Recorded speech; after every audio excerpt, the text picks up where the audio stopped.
Il a devancé la diffusion du reportage choc.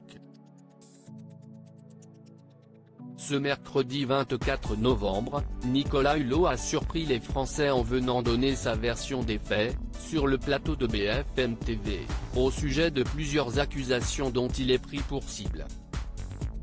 En effet, le lendemain, France 2 dévoile un nouvel épisode d'Envoyé spécial, dans lequel, de nombreuses femmes l'accusent d'agression sexuelle et de harcèlement.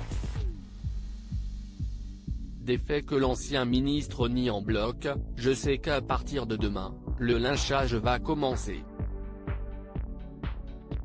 Je veux le dire sans formule, sans élément de langage, ni de près ou de loin, je n'ai commis ces actes. Ces affirmations sont purement mensongères, explique-t-il avant d'annoncer qu'il quittait définitivement la vie publique. Ce jeudi 25 novembre, Élise Lucet présente donc le fameux épisode dans lequel, de nombreuses femmes accusent Nicolas Hulot d'agression sexuelle.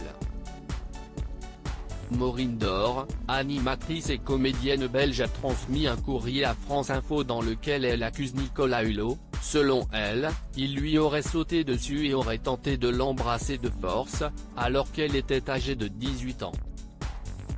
Les faits se seraient déroulés en 1989.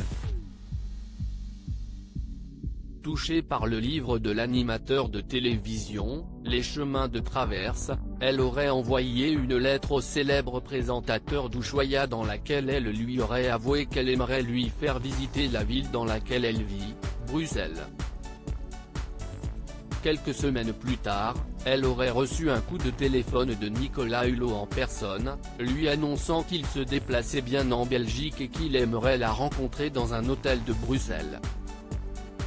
Maureen Dore, je le repousse. Étonné et effrayé, il l'aurait invité par la suite à monter dans sa chambre, je l'accompagne donc et, aussitôt dans la chambre, le voilà qui me saute dessus et tente de m'embrasser. Je le repousse, étonné et effrayé, en lui faisant cette remarque si naïve, mais vous avez une femme. Et lui de me répondre que cela n'a rien à voir et que je serais une parenthèse, confie-t-elle dans cette lettre, elle qui écrit avoir rencontré une nouvelle fois l'animateur, et si est à cause de ce qui va suivre que je pense que mon témoignage ne vaut rien, j'y suis retourné.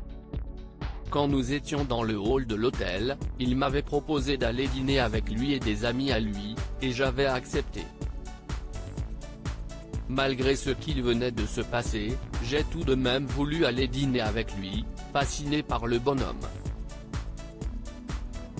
Maureen Dore écrit que Nicolas Hulot lui aurait donné son numéro de chambre au cas où.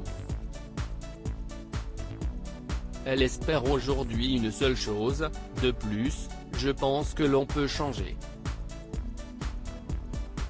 On peut être un sale bonhomme à une époque et se rendre compte de sa connerie en vieillissant ou en ayant des enfants. J'osais espérer que la paternité a appris à Monsieur Hulot qu'il fallait respecter les femmes. Loading DJ.